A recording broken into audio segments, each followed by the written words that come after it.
नमस्कार दोस्तों, स्वागत है आप सभी का स्टडी आईएएस की एक और नई वीडियो में। और आज डेट है 28 जनवरी। ओके, आज के दिन हम लोग इंडियन एक्सप्रेस का जो एक्सप्लेन्ड पेज है उसके दो बहुत इंपॉर्टेंट आर्टिकल डिस्कस करेंगे। वैसे तो 3 आर्टिकल इंपॉर्टेंट थे, पर एक आर्टिकल जो था उसका उस पर मैंने एक सेपरेट वीडियो पहले ही बना दिया है, तो आप वहाँ से रेफ़र कर सकते हैं। जो आप कह सकते हैं इंडस वाटर ट्रीटी है, उसके बारे में थी वो पूरी वीडियो। अब भी आप लोग देख सकते हैं, आपको दिख जाएगी। ओके, तो वही एक आर्टिकल था जो कि डिस्कस हो चुका है, बाकी बचे 2। पहला आर्टिकल रहने वाला है रामचरितमानस ऑफ तुलसीदास, इसके बारे में, इसका क्रिटिसिज्म जो है इसके बारे में, ये हम देखने वाले हैं। और दूसरा आर्टिकल रहेगा दोस्तों जहाँ पे हम डिस्कस करने वाले हैं हिडनबर्ग, जो आप कह सकते हैं अपनी रिपोर्ट देती है, उसके बारे में, ये ऑर्गेनाइजेशन कैसी है इसके बारे में हम लोग डिस्कस करेंगे। ओके, बहुत इंपॉर्टेंट है, बहुत इन्फॉर्मेटिव वीडियो रहने वाली है, काफ़ी कुछ आपको पता लगेगा, तो वीडियो को एंड तक ज़रूर देखिएगा। कहीं पर भी कोई डाउट अगर होता है तो ये आप मुझसे पूछ सकते हैं कमेंट सेक्शन के अंदर। स्टार्ट करने से पहले बता दूं आपको कि 28 जनवरी यानी कि आज तक लिए आप लोग के लिए ऑफर वैलिड है। 20% आपको ऑफ मिल रहा है, आप लोग अभी जाके एनरोल कर सकते हैं। 0% EMI का बेनिफिट भी आप लोग उठा सकते हैं, एनरोल कीजिए यहाँ पे। और साथ ही अनअकैडमी सेंटर लॉन्च हो गया है ओल्ड राजेंद्र नगर में, वहाँ पे एडमिशन ओपन है 2024 के फाउंडेशन बैच के लिए। 4 फरवरी से चालू हो जाएगा। काफ़ी अच्छे डिस्काउंट प्राइस पे आपको ये कोर्स मिल रहा है, तो आप लोग ऑफलाइन में भी क्लासेस ज्वाइन कर सकते हैं। ज़्यादा इन्फॉर्मेशन के लिए आप लोग इस नंबर पर कॉल कीजिए और सारी इन्फॉर्मेशन ले लीजिए।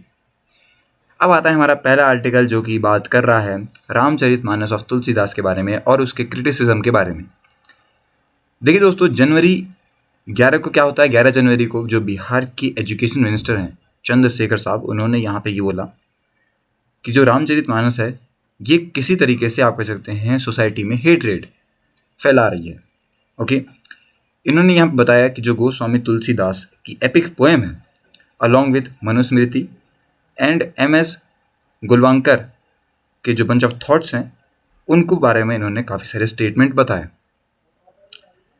कुछ इस तरीके इन्होंने यहाँ पे बात बताई, आप कह सकते हैं कॉन्वोकेशन सेरेमनी चल रही थी नालंदा ओपन यूनिवर्सिटी की उस टाइम पे, और उन्होंने बोला कि why was Ramcharitmanas registered and which part of it is was registered. Lower caste were denied education and Ramcharitmanas says once educated lower caste people become a poisonous as a snake।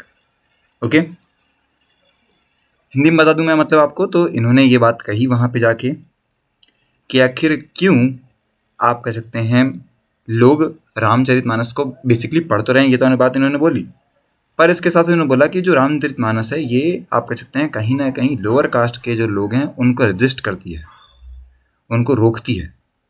और रोकती इसीलिए है कि वहाँ पे बोला है कि जो लोअर कास्ट के लोग हैं उन्हें एजुकेशन नहीं देना चाहिए, क्योंकि अगर उन्हें एजुकेशन मिलती है तो वो काफ़ी आप कह सकते हैं खतरनाक हो जाते हैं, पॉइजनस हो जाते हैं, और उनका यहाँ पे कंपैरिजन स्नेक से भी करवाया है। ये बातें ये कहते हैं। ओके, अपने आप कह सकते हैं जो स्पीच थी इनकी convocation ceremony Nalanda open university में, वहाँ पे इन बात में ये कही। देखिए दोस्तों, समाजवादी पार्टी के जो MLC हैं और फॉर्मर मिनिस्टर जो हैं यूपी गवर्नमेंट के, lead by BJP BSP Swami Prasad Maurya साहब, उन्होंने भी यहाँ पे एक बात बोली है। ओके, जहाँ पे वो ये कहते हैं कि कई करोड़ लोगों ने आप कह सकते हैं रामचरितमानस को नहीं पढ़ा है। चाहे धर्म हो, हम उसका स्वागत करते हैं, पर धर्म के नाम पर गाली क्यों दलितों को, आदिवासियों को, ओके, पिछड़ों को, जाति को लेकर बेसिकली उनको आप कह सकते हैं सुधर कहकर बोलते हैं, क्यों गाली दे रहे हैं। इस बातों को यहाँ पे ये बोला गया। ओके, तो काफ़ी सारे स्टेटमेंट, काफ़ी खतरनाक स्टेटमेंट, भड़काऊ स्टेटमेंट हमें यहाँ पे देखने को मिले। इसके बाद से ये चीज़ें न्यूज़ में आ गई। अब मैं आगे कुछ आपको डिस्कस करूँ कि क्रिटिसिज्म किसका हुआ था, कैसे हुआ था। पहले हम समझते हैं रामचरितमानस के बारे में। देखिए, इस पोएम को लिखा गया 16वीं शताब्दी के अंदर इन दी अवधी डायलेक्ट। अब इसमें इसलिए लिखा गया आप कह सकते हैं क्योंकि बहुत पॉपुलर भी रही, क्योंकि आप कह सकते हैं मेन रीज़न इसका पॉपुलर होने का यही था कि ये उनकी लोकल लैंग्वेज में लिखी गई थी। इस टाइम पे लखनऊ, प्रयागराज, अयोध्या डिस्ट्रिक्ट जो हैं, ओके, वहाँ पे आप कह सकते हैं ये ही भाषा बोली जाती है और इसमें ही इस भाषा को लिखा गया, और यही आप कह सकते हैं वन ऑफ द रीज़न है जिसकी वजह से इतनी ज़्यादा फेमस भी हुई। ओके, रामचरितमानस जो है दोस्तों पूरी तरीके से बेस्ड ऑन रामायण है। ओके, और आप कह सकते हैं रामायण जो है दोस्तों वाल्मीकि साहब की सबसे बड़ी आप कह सकते हैं महान आप कह सकते हैं एपिक में से एक है। होलीस्ट बुक है दोस्तों ऑफ दी इंडो गैनेटिक रीजन की, और वर्ल्ड में सबसे ज़्यादा पढ़ी जाने वाली होली बुक में से एक है। बता दूं मैं आपको, गीता प्रेस गोरखपुर की जो है उसने लगभग 7 करोड़ से ज़्यादा कॉपियाँ बेची हैं इसकी। ओके, अब देखिए दोस्तों,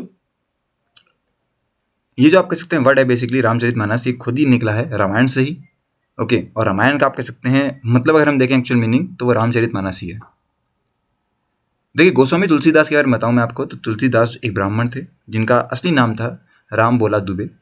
ओके, राजापुर में आप कह सकते हैं ये जन्म लेते हैं, जो कि आप कह सकते हैं डिस्ट्रिक्ट है बंदा डिस्ट्रिक्ट, वहाँ पे इन्होंने आप कह सकते हैं पूरी रामचरितमानस जो है वो गंगा रिवर के किनारे पे ही लिखी, वाराणसी के अंदर। और कहा जाता है इन्होंने रामनवमी डे पे 1574 में ये चीज़ कंप्लीट करी। मतलब कई साल लगे इनको, यहाँ पे स्टार्ट तो इन्होंने कर दी 1574 में। ओके, और कई साल लगे कंप्लीट करने में। यहीं पे मैं बताऊँ आपको, जो 7th श्लोक है इसके फर्स्ट चैप्टर का, बाल कांड का, वहाँ पे तुलसीदास ने ये भी लिखा है, मैं बता दूँ, जहाँ पे ये कहते हैं कि ये जो बुक है स्वनाथ सुख है तुलसी रघुनाथ गाथा। मतलब अपने खुशी के लिए आप कह सकते हैं ये चीज़ ये लिख रहे हैं, स्टोरी ऑफ रघुनाथ, मतलब कि राम भगवान की स्टोरी खुद लिख रहे हैं। और इसके बारे में इन्होंने बताया भी। कहा जाता है जो तुलसीदास हैं ये जब अकबर का एम्पायर था उस टाइम पे भी जिंदा थे।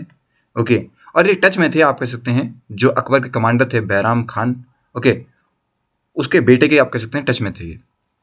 काफ़ी सारी चीज़ें इन्होंने यहाँ पे उसका शेयर भी करी थी, ये बात बताया गया है। ओके, कई तरीके से आप कह सकते हैं ये फेमस भी रहे और अब तक भी फेमस ही हैं ये। अब मैं बताऊं आपको कुछ पोर्शन थे जिसका क्रिटिसिज्म हुआ है। तो पहला आप कह सकते हैं क्रिटिसिज्म आता है चौपाई का, जो कि सुंदरकांड में लिखी गई है। ओके, जहाँ पे बताया गया कि जो लॉर्ड राम है ऑन द कोस्ट है, पर जो सी है वो रिफ्यूज़ कर दे रही है उन्हें रास्ते देने के लिए। तब वो आप कह सकते हैं एक तरीके से थ्रेट देते हैं सी को कि भाई तुम रास्ता दो, अदरवाइज हम तुम्हें सूखा कर देंगे, ये बात ये बोलते हैं। इसका एक क्रिटिसिज्म यहाँ पे आता है। दूसरा मैं बताऊँ तो उत्तरकांड में आप कह सकते हैं कबूसुंदी, जो आप कह सकते हैं द क्रो को लेके आता है, जहाँ पे आप कह सकते हैं गरुड़ा की बात हुई है, द किंग ऑफ बर्ड्स, उनको लेके आप कह सकते हैं यहाँ पे आप मान सकते हैं क्रिटिसिज्म होता है। सेम दोस्तों यहीं पे आप कह सकते हैं वहीं पे कबूसुंदी जो है वो भी आप कह सकते हैं, ये कहते हैं ओके कि अधम जाति में शिक्षा पाए, बयो जाति आए दूध पिलाए। ओके, ये बात इन्होंने कही है कि अगर आपने जो छोटी जाति है उसको शिक्षा दी तो आप कह सकते हैं जो सांप है उसको दूध पिलाने वाले हैं, इस तरह का काम इन्होंने बोला है। ओके, और इसका क्रिटिसिज्म ही, इसका मेंशन यहाँ पे जो बिहार के मिनिस्टर हैं चंद्रशेखर, उन्होंने किया है। ओके, इन अरण्यकांड दोस्तों लॉर्ड राम ने यहाँ पे आप कह सकते हैं किल किया था कबंध को। जब यहाँ पे कबंध ने मेंशन भी करा है दुर्वासा लॉर्ड राम को लेके, यहाँ पे बोला भी उन्होंने कि सपत तड़प परुष कहानता विपर्य पूज्य असिगवनीय संता पूज्य विपर शील गुण हीना सुंदर ना गुण गण ज्ञान प्रवीणा। इस बात को यहाँ पे इन्होंने बोला है। ओके, यहाँ पे आप कह सकते हैं ये चौथी चीज़ थी जिसका आप मान लीजिए क्रिटिसिज्म होता है। ओके, बेसिकली इसके अंदर यहाँ बताया गया था, इस वाले के अंदर इन्होंने बताया था कि जो शूद्र वाले होते हैं, जो छोटी जाति वाले, लो कास्ट में आपको रेफरेंस दे रहा हूँ। ओके, मैं आपको समझाने के लिए इन चीज़ों का यूज़ कर रहा हूँ, आप लोग इसको बस समझने लायक ही समझिएगा, अलग चीज़ से मत जोड़ दीजिएगा इसको, ठीक है। तो समझाने के तौर से बता रहा हूँ मैं आपको। तो यहाँ बोला गया कि जो शूद्र हैं उनको बोला गया कि उन्हें रिस्पेक्टेड नहीं देना चाहिए, चाहे उनकी गुड क्वालिटी हो, चाहे अच्छी नॉलेज हो, पर उन्हें रिस्पेक्ट नहीं देनी चाहिए। ये बात यहाँ बताई गई।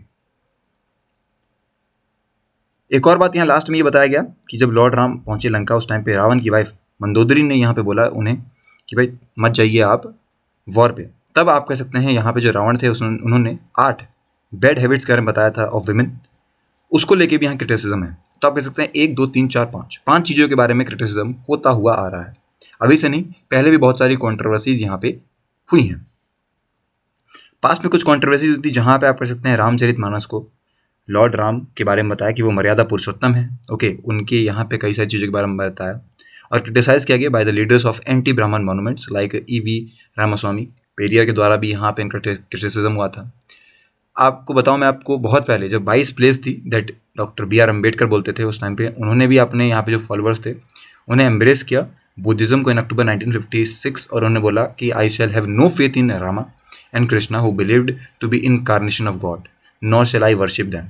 ये बात आप कह सकते हैं इनकी प्लेज के अंदर भी था। तो पहले से ही क्रिटिसिज्म होता हुआ है। नन अपर कास्ट दोस्तों यहाँ पे एसेशन लेके आती है पॉलिटिक्स के अंदर, कई बार यहाँ पे मैनिफेस्ट होता है, क्रिटिसिज्म होता है ऑफ दी रामचरितमानस। क्रिटिक्स यहाँ पे आप कह सकते हैं कई सारे जो पार्ट्स हैं उनको बोलते हैं पोएम में और एक्यूज करते हैं तुलसीदास को कि वो कुछ आप कह सकते हैं इन चीज़ों को लिखा है उन्होंने against the non upper caste वाले लोगों के लिए और वुमेन के लिए। तो कई बार आप कह सकते हैं इसका क्रिटिसिज्म होता है, लोग अपनी राय को रखते हैं, ओके, और ये होता हुआ है। आपका क्या कहना है इसको लेके मुझे ज़रूर बताइएगा। मैं चाहता हूँ कि मैं लोगों के भी पॉइंट ऑफ व्यू देखूँ कि हमारी जनता क्या सोचती है, हमारे सब्सक्राइबर क्या सोचते हैं, ये मेरा जानने का बहुत मन है। तो आप लोग बताइएगा कि आपके ख्याल से क्या है, क्या आप लोग कहना चाहते हैं ये स्टेटमेंट सही है, गलत है, जो भी है आपका न्यूट्रल है, जो बताना चाहते हैं वो बताइएगा। ओके, हम पढ़ेंगे और चर्चा करेंगे उस पर कमेंट सेक्शन के अंदर। अगर दोस्तों हमारा आर्टिकल आता है हिंडनबर्ग रिसर्च को लेके। देखिए दोस्तों, जैसे कि आपको पता है कि हिंडनबर्ग ने यहाँ पे एक पब्लिश करी रिपोर्ट और कहा और प्रेजेंट किया एविडेंस दैट अडानी ग्रुप जो है ये कहीं ना कहीं एंगेज है ब्रिटेन स्टॉक मैनिपुलेशन में और कहीं ना कहीं अकाउंट कर रहा है कुछ फ्रॉड स्कीम को। ये बात ये बताते हैं। ओके, अडानी ग्रुप ने दोस्तों यहाँ पे बताया कि जो रिपोर्ट है ये बिल्कुल मेलिशियस कॉम्बिनेशन है सेलेक्टिव मिस इन्फॉर्मेशन का। ओके, और बिल्कुल बेसलेस है, डिस्क्रेडिटेड एलिगेशन यहाँ पे लगाए गए हैं। ये बात यहाँ पे अडानी ग्रुप की तरफ से आती है। चलो ये तो हो गया इनका, लेकिन हम समझते हैं आखिर ये है क्या, ये हिंडनबर्ग रिसर्च क्यों करी जाती है, ये कंपनी क्यों है, ऐसा होता क्यों है। देखिए हिंडनबर्ग रिसर्च जो है ये पूरी तरीके से स्पेशलाइज है फॉरेंसिक फाइनेंशियल रिसर्च को लेके। ओके, यही इनकी वेबसाइट पे लिखा हुआ है, आप लोग जाके देख सकते हैं इनकी वेबसाइट को। ये दोस्तों बेसिकली देखती हैं, अकाउंट करती हैं इरेगुलरिटीज़, बैड एक्टर मैनेजेबल की service provider roles, undisclose related party transactions, illegal unethical business, financial reporting के बारे में ये बताती है। और ये कहीं ना कहीं अनडिस्क्लोज करती है रेगुलेटरी फाइनेंशियल इशूज़ प्रोडक्ट के बारे में। कंपनी का काम यही है कि सबके जो हैं वो सभी आप कह सकते हैं कागज़ दिखा देगी ये जो अभी तक पब्लिश नहीं हुए हैं, जो लोगों के सामने नहीं आए ना वो भी ये बता देगी। अब इसका नाम दोस्तों यहाँ पे हिंडनबर्ग तब पड़ा जब 1937 के अंदर हिंडनबर्ग डिजास्टर हुआ था उसके नाम पे। और ये बोलते हैं कि हिंडनबर्ग जो है दोस्तों वो एक ऐसी एपिटोमी आती है जो कि पूरी तरीके से मैन मेड थी और पूरी तरीके से ये अवॉइडेबल भी थी, लेकिन उसे अवॉइड नहीं करा गया। ओके, और उसी के नाम पे आप कह सकते हैं ये हिंडनबर्ग नाम रखा गया, हिंडनबर्ग। इस कंपनी को किसने खोला तो मैं बता दूं, ये जो कंपनी है ये फाउंड करी गई बाय दी नैथन एडिसन 2017 के अंदर। एंडरसन जो है दोस्तों ग्रेजुएट हैं from the university of Connecticut with a degree of in international business and इन्होंने अपना करियर जो है फाइनेंस में चालू करते हैं as at data company fact set research system के अंदर। जो एंडरसन है इन्होंने आप कह सकते हैं कुछ टाइम बिताया था जर्नलिज्म में भी, okay, as a ambulance media के तौर पे। और एम्बुलेंस मीडिया जो है दोस्तों वो ट्राई करता है कि किस तरीके से बेस्ट है चीज़ों को देख सकता है, ओके, उसको दे सकता है, जो चीज़ें टूट चुकी हैं उनको एक अच्छे तरीके से यहाँ पे कवरेज दे सकता है। इनका ये काम था बेसिकली। हिंडनबर्ग दोस्तों ये लोग आते हैं एलिमिनेट करते हैं कुछ ऐसी प्रॉब्लम्स को जो कि आप कह सकते हैं सरफेस पे है कंपनी से रिलेटेड, उन सभी को ये दुनिया के सामने दिखाते हैं। अब ये काम कैसे करती है या फिर और क्या क्या काम करती है, पहली बात तो हमें पता लग गई कि ये कंपनी के आप कह सकते सभी चिट्ठों को खोल देती है कि भाई ये कंपनी का ऐसा चल रहा है, ये काम ऐसे कर रही है, तो ये सब बता देती है। जो चीज़ें कंपनी छुपाना चाहती है उसको ये बता देती है। पर और क्या काम करती है, देखिए जो हिंडनबर्ग है दोस्तों ये कहीं ना कहीं फ्लैग करती है पोटेंशियल रॉन्ग डूइंग को 16 कंपनीज 2016 से इसने 16 कंपनी के बारे में बताया है। साथ ही इन्होंने आप कह सकते हैं आप लोगों ने electric truck maker Nikola corp के बारे में सुना होगा, उसके बारे में भी यहाँ पे कह सकते हैं सितंबर 2020 में कुछ चीज़ें बताई। हिंडनबर्ग क्लेम करती है कि जो निकोला है ये कहीं ना कहीं डिसीव करती है अपने इन्वेस्टर को अबाउट दिस टेक्नोलॉजी और चैलेंज करती है a video Nikola had produced showing its electric truck cruising at high speed. तो उसकी वीडियो के बारे में भी इन्होंने बताया। ओके, जो बताया कि जो व्हीकल है दोस्तों इसे आप कह सकते हैं रियलिटी में जो है वो सिर्फ पहाड़ से नीचे आप कह सकते हैं गिराया गया था, चल नहीं रही थी। तो ये बात इन्होंने बताई है। ओके, तो काफ़ी बड़ा आप कह सकते हैं यहाँ पे ये इनकी तरफ से भी मतलब एक तरीके से बिल्कुल काफ़ी ठोस सबूत भी और ये चीज़ें सामने लेके आ जाते हैं। 2020 में दोस्तों मिड में पीक पे थे, निकोला की वैल्यूएशन रीच कर चुकी थी $34 बिलियन तक और सरपास हो गई थी दोस्तों इवन फोर्ड मोटर से भी ज़्यादा। ओके, अभी अगर हम बात करें तो वो लगभग आप कह सकते हैं 1.34 बिलियन ही है। यूएस जूरी ने दोस्तों कन्विक्ट किया उसके फ्रॉडर को एज अ मतलब जो फाउंडर थे उसको फ्रॉडर के नाम से भी बताया। ओके, तो ये बातें इनकी तरफ से भी आती हैं। तो इन्होंने कई जगहों पे अच्छा काम भी किया है, धोखेबाजी से बचाते हैं। ये कंपनी के लिए नुकसान है लेकिन बाकी जनता के लिए तो ठीक है, इन्वेस्टर के लिए ठीक है, और ये उसी के मामले में भी काम करते हैं। ओके, तो आज की वीडियो इतनी ही थी, शॉर्ट थी पर इंपॉर्टेंट थी। आई होप कि आपको चीज़ें समझ में आई होंगी कि आखिर कैसे कैसे करके ये काम हो रहा है। अगर अभी कोई आपका डाउट है या फिर आपके क्या पॉइंट ऑफ व्यू हैं ये आप मुझे बताइएगा ज़रूर कमेंट सेक्शन में। और भी आगे इस वीडियोस को देखने के लिए सब्सक्राइब करिए हमारे चैनल को। मिलते हैं नेक्स्ट वीडियो में, तब तक के लिए have a nice day and take care.